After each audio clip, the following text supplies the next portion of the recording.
ሰላም ጤና ይስጥልን ውድ የአሜን ቲቪ ተመልካቾቻችን ከሀገር ውስጥና ከሀገር ውጭ የሰበሰብናቸውን የዜና መሰናዶዎች ይዘንላችሁ ቀርበናል። ዜናውን በማቅረብ እኔ በረከት መኮንን አብሬያችሁ ቆያለሁ። በቅድሚያም አርዕስተ ዜና። የኢትዮጵያ የወንጌል አማኞች አብያተ ክርስቲያናት ካውንስል የትንሣኤ በዓል መልእክት አስተላለፈ። ከውጪ 8000 የሚጠጉ ምዕመናን በሴኦል የኢየሱስ ክርስቶስን ትንሣኤና የኮሪያ ቤተክርስቲያንን ታሪክ በታላቅ ሰልፍ አከበሩ። አሁን ደግሞ በዝርዝር ወደምናያቸው የዜና መሰናዶዎች እንሸጋገራለን።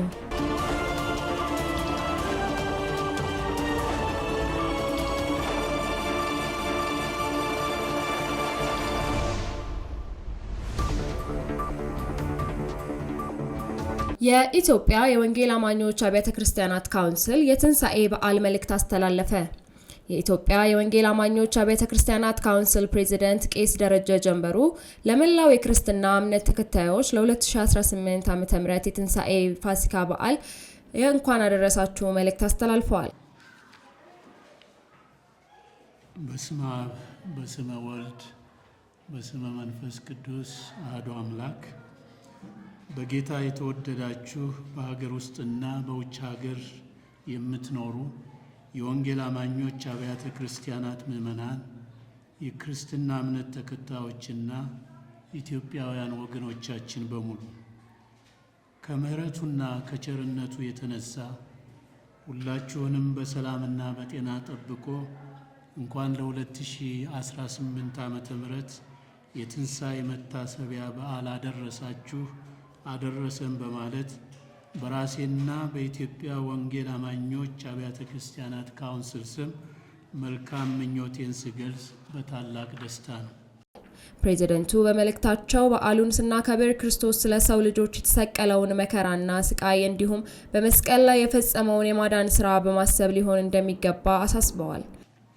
የትንሣኤ መታሰቢያ በዓል ስናከብር በክርስቶስ ኢየሱስ መከራና ስቃይ፣ ሞትና ትንሣኤ ያገኘነውን የዘላለም ሕይወት እንዲሁም እግዚአብሔር በአንድያ ልጁ በኩል የገለጸውን ወደር የሌለውን ፍቅሩን እያሰብ ዕለቱን እግዚአብሔርን በተሰበረ ልብ በማምለክና በማመስገን ማሳለፍ ይኖርብናል። ክርስቶስ በሞቱ ያስተማረንን ፍቅር በተግባር ማሳየት እንዳለብን የገለጹት ቄስ ደረጀ ጀንበሩ የበደልናቸውን ብቻ ሳይሆን የበደሉንንም ጭምር ይቅር በማለት ፍቅርን ማጎልበት ይገባናል ብለዋል። በዓሉን በልዩ ልዩ ችግሮች ውስጥ ያሉ ወገኖችን በማሰብ ማሳለፍ እንደሚገባ ገልጸው በተለይም በደቡብ ኢትዮጵያ ጋሞ ዞን ለሚገኙ ወገኖች ስጦታን በመላክ የበዓሉ ተካፋይ እንዲሆኑ ጥሪ አቅርበዋል። በመጪው ግንቦት ወር የሚካሄደው ሀገራዊ ምርጫን በማስመልከት ህዝቡ በንቃት እንዲሳተፍና ሂደቱ በሰላም እንዲጠናቀቅ መላው ክርስቲያን በጸሎት እንዲተጋም አሳስበዋል። በመጨረሻም የትንሣኤ በዓል ለኢትዮጵያ ሁሉ የደስታና የሰላም እንዲሆን ካውንስሉ መልካም ምኞቱን ገልጸዋል።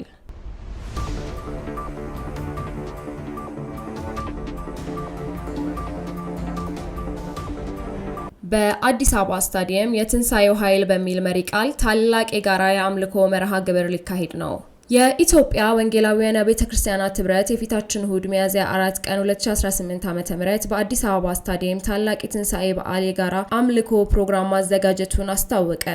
ሕያዋንን ከሙታን መካከል ስለምን ትፈልጋላችሁ ተነስቷል እንጂ በዚህ የለም በሚል መሪ ቃል በሚካሄደው በዚህ መርሃ ግብር ላይ መላው የወንጌላውያን ቤተ ክርስቲያናት ምዕመናን እንዲገኙ የኅብረቱ ፕሬዝዳንት ፓስተር ደረጀ ታፈሰ ጥሪ አቅርበዋል።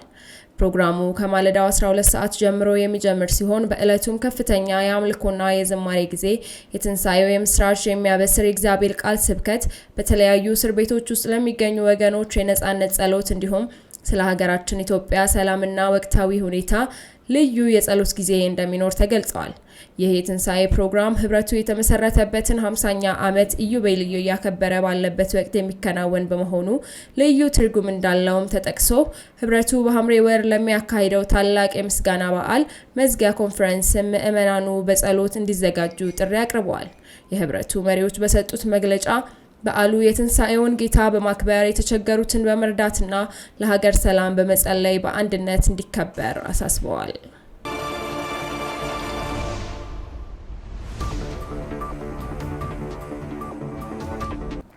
አሁን ደግሞ ከውጪ ወዳገኘናቸው የዜና መረጃዎች እንሸጋገራለን።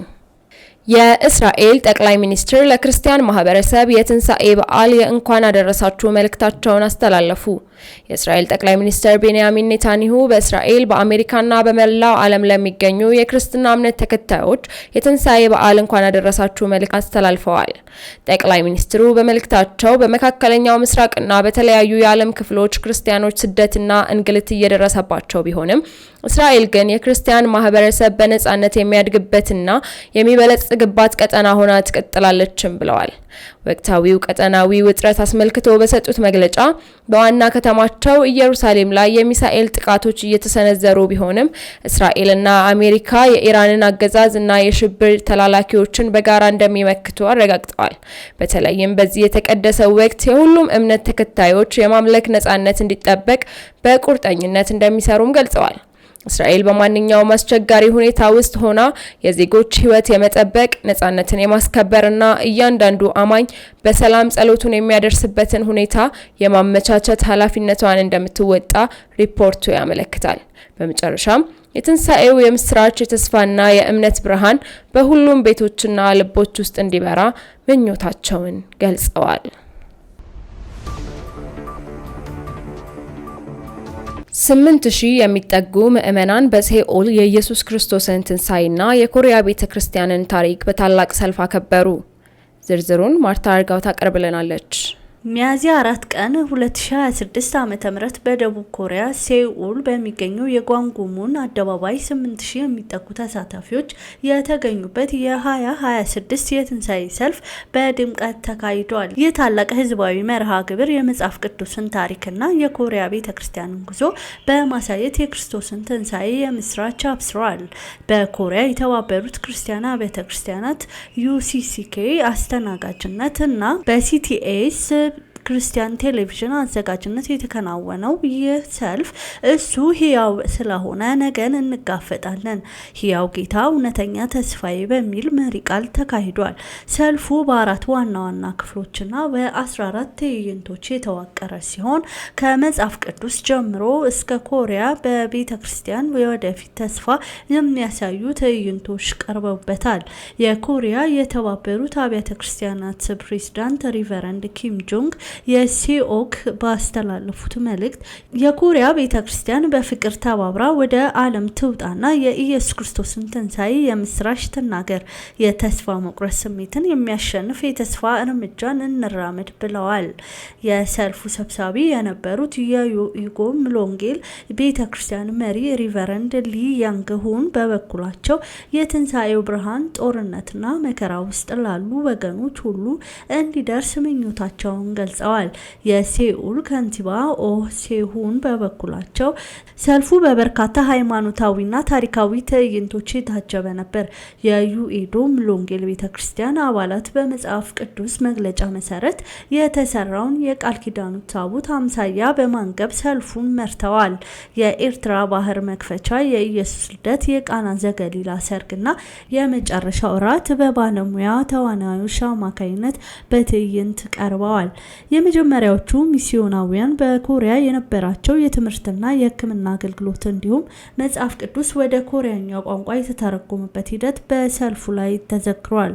ከታላቁ ሰልፍ ጎን ለጎን የትንሳኤ በዓልን የሚዘክሩ የጥበብ ስራዎች፣ የኬሮግራፊና የዌብቱን አውደራዮች በአደባባዩ ለህዝብ ክፍት ሆነው ውለዋል። እለቱ አመሻሽ ላይ ቢቶፒ እና ቢሊ የተባሉ የሙዚቃ ቡድኖች በተገኙበት በሙዚቃ ኮንሰርት ተጠናቋል። አዘጋጆቹ ይህ የትንሳኤ ሰልፍ ከቤተ እምነትና ከትውልድ ልዩነት ባለፈ ዓለም አቀፋዊ የክርስትና ባህል ፌስቲቫል ሆኖ እንዲቀጥል እንደሚሰሩ አስታውቀዋል። ካሊፎርኒያ የተማሪዎች የጾታ ለውጥ ለወላጆች ባለማሳወቋ በሚሊዮኖች የሚቆጠር ዶላር እንድትከፍል ተወሰነ። የትምህርት ቤት ባለስልጣናት ስለ ተማሪዎች የጾታ መዋዠቅ ለወላጆች እንዳይናገሩ የሚከለክለው የክልል ሕግ ለመከላከል ያደረገችውን ጥረት ውድቅ የተደረገባት ካሊፎርኒያ 4.5 ሚሊዮን ዶላር እንድትከፍል ታዘዘች። ባሳለፍነው ሰኞ ዕለት በወጣው ትዕዛዝ በደቡባዊ ካሊፎርኒያ በሚገኘው የዩኤስ ዲስትሪክት ፍርድ ቤት ዳኛ ሮጀር ቢንቴዝ በርካታ መምህራንና ወላጆች ላቀረቡት ከ4.5 ሚሊዮን ዶላር በላይ የጠበቃ ክፍያ ጥያቄ ፈቃድ ሰጥተዋል። ክሱ የቀረበው ትምህርት ቤቶች አንድ ተማሪ ተቃራኒ ጾታን መምረጥ ቢፈልግ ለወላጆች ማሳወቅ የለባቸውም የሚለውን የክልሉን ፖሊሲ በመቃወም ነበር። ዳኛ ቤኒቴዝ ባለፈው ዓመት መገባደጃ ላይ በሰጡት ውሳኔ ከከሳሾቹ ጎን ቆመው ነበር። የ9ኛው የዩኤስ ይግባኝ ሰሚ ፍርድ ቤት የቤኒቴዝን ውሳኔ ቢቀለብሰውም ከሳሾቹ ጉዳዩን ወደ ዩኤስ ጠቅላይ ፍርድ ቤት ወስደውታል።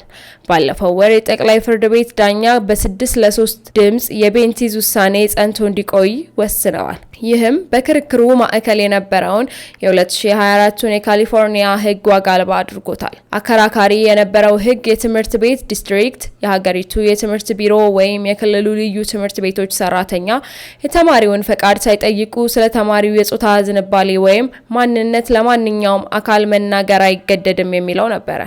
ከሳሾቹ የወከሉት የቶማስ ሞር ሶሳይቲ ጠበቆች ማክሰኞ ዕለት በሰጡት መግለጫ የዳኛው ቤኒቴዝ ውሳኔ አወድሰዋል። የድርጅቱ ምክትል ፕሬዚዳንት ፒተር ብሪን ሲናገሩ ይህ የ$4.5 ሚሊዮን የክፍያ ውሳኔ በመላው ሀገሪቱ ለሚገኙ የክልል መንግስታትና የትምህርት ቤት ዲስትሪክቶች ግልጽ መልእክት ያስተላልፋል። የወላጆችን ህገ መንግስታዊ መብቶች ከረገጣችሁ ዋጋ ትከፍላላችሁም ብለዋል። ብሪን አክለውም ካሊፎርኒያ ይህንን ጉዳይ ለማሸነፍ ያላትን አቅም ሁሉ ብትጠቀምም በጠቅላይ ፍርድ ቤት ጭምር ተሸንፋለች። አሁን ደግሞ የክልሉ ባለስልጣናት ለቤተሰብ መብት እውቅና ባለመስጠታቸው ምክንያት ካሊፎርኒያውያን ሂሳቡን ይከፍላሉም ብለዋል።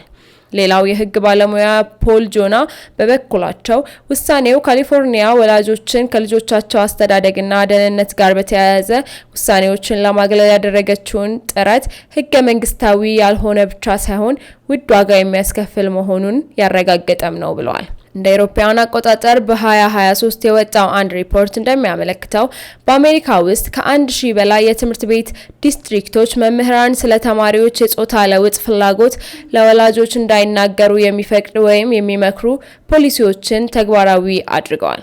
ትምህርት ቤቶች ወላጆች ሳያውቁ የተማሪዎችን ጾታ የመቀየር ጥረት ከፍተኛ ትኩረት ያገኘው ፕሬዚዳንት ዶናልድ ትራምፕ ባለፈው የካቲት ወር ባደረጉት ንግግር የሴጅ ብሌየርን ታሪክ ከጠቀሱ በኋላ ነው። ፕሬዚዳንቱ እንደገለጹት የ14 ዓመቷ ሴጅ ብሌየር ትምህርት ቤት ባለስልጣናት ልጆቿ ጾታዋን የመቀየር ፍላጎት እንዳላት ለወላጆች ሳይናገሩ ቀርተዋል። በዚህም ምክንያት ታዳጊዋ ከቤት ጠፍታ እንደነበረም ገልጸው ቆይቶም አንድ ዳኛ ልጃቸው ወንድ መሆኑን ወዲያውኑ አልተቀበሉም በሚል ልጅቷን ለወላጆቿ ለመመለስ ፈቃደኛ ሳይሆን ቀርቶ ሴጅ በወንዶች ማቆያ ውስጥ እንድትቆይ መደረጓንና ለረጅም ጊዜ ስቃይ እንደደረሰባት ትራምፕ ተናግረዋል። ትራምፕ አክለውም ማንኛውም ክልል ልጆችን ከወላጆች እቅፍ ነጥቆ ያለ ወላጆች ፈቃድ ወደ ሌላ ጾታ እንዲቀይሩ እንዲያደርግ ሊፈቀድለት አይገባም፣ ይህም በአስቸኳይ መታገድ አለበት ሲሉ አሳስበዋል። ለሰዓቱ የሰበሰብንላችሁ የዜና መሰናዶዎች ይህንን ይመስሉ ነበር። ቀጣይ በሌላ መረጃ እስክንገናኝ ቸርን ሰንብት። አሚን ቲቪ የወንጌል ድምጽ ነው።